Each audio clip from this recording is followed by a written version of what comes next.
Mažosios Lietuvos istorijos muziejus šiais metais mini 100 metų jubiliejų.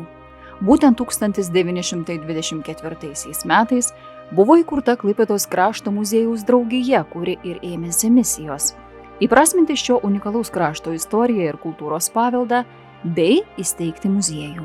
XIX amžiaus antrojoje pusėje kilo tokio kraštotyrinio darbo sąjūdis visoje Prūsijoje, Rytų Prūsijoje ir juolab, kad, pavyzdžiui, lietuvių skaičius mažėjo, ir kalbančių, ir save laikančių, ir buvo suskato visi suprasti, kad galbūt šita tauta išnyks ir reikia kaupti artefaktus turimus kiek įmanoma. Tai čia to darbo ėmėsi įvairios draugijos, o ir Rytų Prūsijoje, ir Tilžės lietuviškas namelis, ir Prūsijos Rytprūsių muziejus Karaliaučiuje įkurtas, o klaipėdiškiai turėjo ir jie, manau, kad jie truputėlį kompleksavo, kad mes neturime, nes, pavyzdžiui, ten 19 pabaigoje, vykdant kokius nors darbus, kasant griovius, ten žvyrą kasant būdavo randama nemažai archeologinių radinių ir dažnai, juos priglausdavo kiti Rytprūsių muziejai, tiek Tilžė, tiek Karaliaučius. Tai tas 910 metais įkurtas muziejus buvo iš tikrųjų tokia jau galimybė kaupti vietinę medžiagą čia, o 24 metais įkurtas muziejus ėmėsi tokios kryptingos veiklos. Draugijos pirmininku tapo evangelikų kunigas, teologijos daktaras profesorius Vilius Gaigalaitis. Jis ir Sandoros draugijos pirmininkas, muziejaus valdytojų, archeologijos entuziastas majoras Petras Tarasenka. Idėjų ir užmojų būta daug, tačiau ne viskas vyko sklandžiai. Rinkiniai buvo negausūs, sunkiai sekėsi rasti ir patalpas. Tik po 3 metų pavyko išsinuomoti 3 kambarius buvusios direktorijos pastato 3-ame aukšte. 1928 metais įrengta pirmoji ekspozicija. Buvo svarbu, kad šitas muziejus atspindėtų baltiškąją kultūrą. Ne vien tik tai ten vokiškąją kultūrą, kuri ten nuo pilies įkūrimo ar miesto įkūrimo, bet visi žinojo, kad šitas kraštas buvo kažkada baltų kultūros areale ir dar čia gyveno labai daug ir lietuvių. Tai tokia buvo paskata kurti muziejų. Visi 24 metais susirinkę, kaip visada būna pradžios labai tokios įspūdingos, štai mes rinksime, darysime, kursime, o paskui realybė tokia, kad nepakanka lėšų, nėra patalpų ir taip toliau. Bet mes esame kaip tik tai tas pirmieji mūsų muziejaus buveinių neišliko, tai yra prie buvusios reformatų bažnyčios, kuris įkūrė, pirmieji gavo kelis kambarėlius. Ir ta lėšų stoka, kadangi tai buvo visuomeninis muziejus, buvo išlaikomas iš nario mokesčių. Nario mokesčių, tai jeigu ten buvo 70 narių, mokėjo po 10 litų mokesčio, išskyrus muziejaus valdybai pritarė ir visos valdžios institucijos, ir apskrities taryba, ir Šilutės, ir Pagėgių, ir Klaipėdos, ir magistratas, ir pramonės prekybos rūmai. Lyg tai pačioj pradžioj palaikė ir jie įnešdavo didesnį įnašą apie 100 litų. Bet lėšų buvo mažai, tačiau sukaupta, kreiptas į visuomenę įvairiomis priemonėmis. Ir dovanojo ir Gaigalaitis Sandoros rinkinio dalį. Taip pat, kaip galima spėti, kad iš tikrųjų čia atėjo ir miestų buvusių muziejaus rinkinys į šitą muziejų. Ir pirmosios tos ekspozicijos įkurtos buvo jos nedidelės, bet iš tikrųjų tas tarpukario laikotarpį buvo išdėstytos pakankamai visos, nes kelis kartus keitėsi, reikėjo keisti patalpas, tai buvo archeologija, pristatoma krašto istorija ir miesto istorija. Nuo 1930-ųjų muziejui ima vadovauti Emilis Nauburas. Po metų ekspozicijos perkeliamos į naujas patalpas, vadinamoje konservatorijoje. Pradedamas vesti dienynas. 1935 metų rašte nurodoma, kad muziejuje yra 1500 eksponatų. Daugiausiai jie susiję su archeologija, numizmatika, spauda ir tautodaile. Tačiau Antrasis pasaulinis karas muziejininkų kraštotyrininkų įdirbį nušluoja. Dalis eksponatų tiesiog dingsta. Martinas Emilis Nauburas, ilgametis muziejaus vadovas, jis išvyko iš Klaipėdos krašto kaip aktyvus prolietuviškas veikėjas, jis Palangoje vadovavo Vytauto didžiojo gimnazijai. Tai buvo paskirtas Henry Fuchsas muziejaus vadovu, jis žinomas labai plačiai, Nidos muziejaus įkūrėjas, vadovas. Ir Antrojo pasaulinio karo metu apie muziejų mažai ką žinome, lygtai tokios žinutės, kad lygtai steigiamas naujas muziejus, bet iš tikrųjų jisai matomai tas muziejus buvo perregistruojamas šito pagrindu, o karo pabaigoje yra liudijimų, kad dalį vertingiausių eksponatų vis dėlto buvo išvežta, dalis eksponatų buvo išvežta Vokietija, o po karo tai ta paprasta istorija. Pastatas be šeimininko ir kas nori, tas ir eina. Ir nemažai buvo išnešiota, kaip po įvairius, kas priėjo.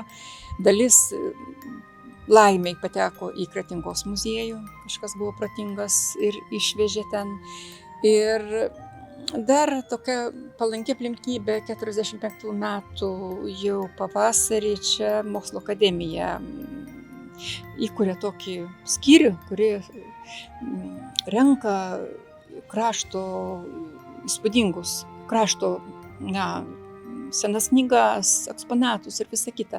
Ir kaip yra sakoma, kad ir šis skyrius dalį dar eksponatų, taip pat Senojo muziejaus dar priglaudė ir juos perdavė, kai buvo 48 metais atkurtas muziejus. Sovietmečiu muziejaus veikla įgauna naujų atspalvių. Muziejus veikia pagal tuometės santvarkos valdžios nurodymus, tačiau vertingi eksponatai ir toliau renkami. Nuo 1954 metų muziejus pradėjo rengti ekspedicijas, vėliau registruoti Klaipėdos rajono archeologinius paminklus, vykdyti žvalgomosius archeologinius kasinėjimus, organizuoti mokslinės ekspedicijas į Karaliaučiaus sritį. 1955 muziejus turėjo 2791, o 1980 metais jau apie 19 000 eksponatų. Įsigijo transportą, subūrė talkininkų, tokių netatinių, kaip muziejaus taryba, kaip kuomet ten ir Kazys Trūkanas, vėliau įsijungė Vladas Nausėdas ir daug ir kitų tokių krašto šviesuolių, kurie suprato, kad reikia rengti ekspedicijas, reikia rinkti tą medžiagą, kol visi matė, kas darėsi pokariu Klaipėdos krašte, 45-ieji, 56-ieji gyventojų nebelikę, sodybos iš tiesų tąsomos, naikinama. Tai va, ta didžiulė iš tikrųjų yra tas turbūt padėka to meto darbuotojams, kurie važiavo, bet kartu su palaiminimu, kadangi muziejus buvo įpareigotas irgi fiksuoti kultūros paminklus. Dėl to tokios ekspedicijos buvo rengiamos ir vėliau archeologinės prasidėjo, etnografinės ekspedicijos. Iš tikrųjų, tuo metu buvo surinkta daug unikalių eksponatų, kur irgi sudaro mūsų muziejaus aukso fondą. 1988 Klaipėdos miesto vykdomasis komitetas nutarė Klaipėdos kraštotyros muziejų pavadinti Mažosios Lietuvos istorijos muziejumi ir perduoti jam pastatus senamiestyje, Didžiojoje Vandens gatvėje, kur ir šiandien galima apžiūrėti įspūdingas ekspozicijas.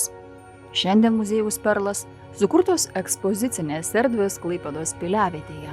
Muziejaus vadovas Jonas Genys puikiai prisimena, koks buvo nelengvas kelias būtent šioje istorinėje, tačiau pramonės uzurpuotoje vietoje įkurti muziejų.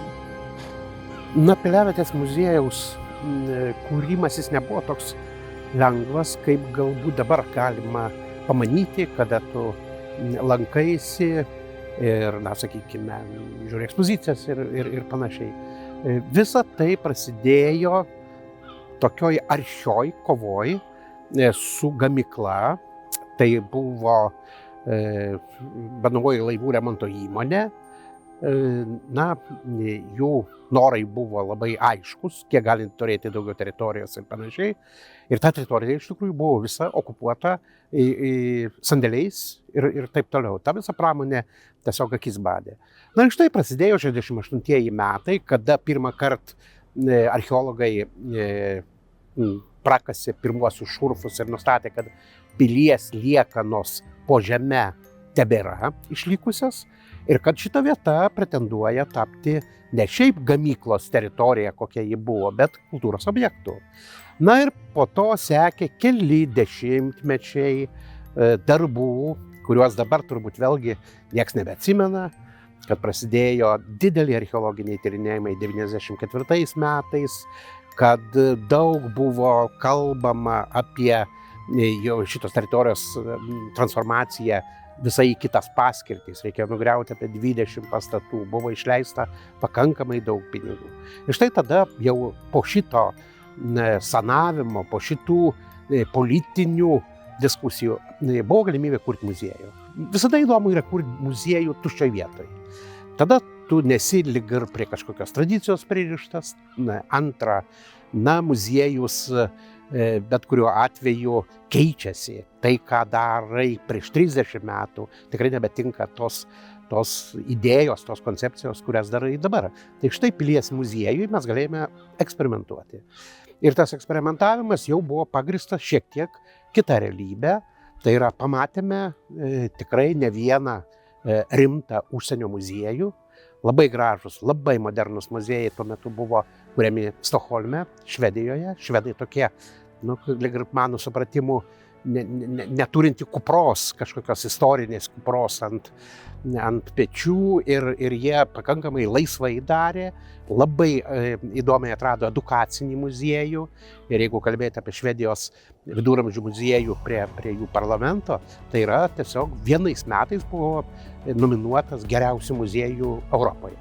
Tai štai šitos patirtys, šitie pasitarimai, šitos geros bendrystės su įvairiais Europos muziejais, nebijau to žodžio, įvairiais, nes tikrai buvo ir vokiečiai, buvo ir danai, buvo ir kitų valstybių parama, tiesiog konsultacijos ir taip toliau, pavyko sukurti muziejų, kuris, mum atrodo, jis yra gyvas, jis yra atraktyvus, jis yra šiuolaikiškas, būtent tos galimybės, kurios yra prieinamos, tą leido daryti. Ir aš labai tikiuosi, jis yra, randantis savo lankytoją. Ši vieta nuolat kinta ir transformuojasi, o šiemet jį įgauna ir naujų formų. Pradėtas atstatyti Pilies bokštas. Čia yra dvi problemos. Viena, tai yra, kad mes regeneruojam palaipsniui prarastą pilį, kuri buvo virš žemės paviršiaus. Dabar mūsų pilis daugiausiai yra po žeme, tai yra archeologų tyrimo objektas. Bet kuriamas yra ir atskiri objektai, atskiros dalys pilies, atstatomos prisilaikant istorinės tradicijos, tų brėžinių, kurios turime ir taip toliau. Tai štai tikrai miestiečiai ir mūsų miesto svečiai turės gražią galimybę pamatyti buvusį 7 aukštų bokštą, kurio aukštis yra virš 40 metrų.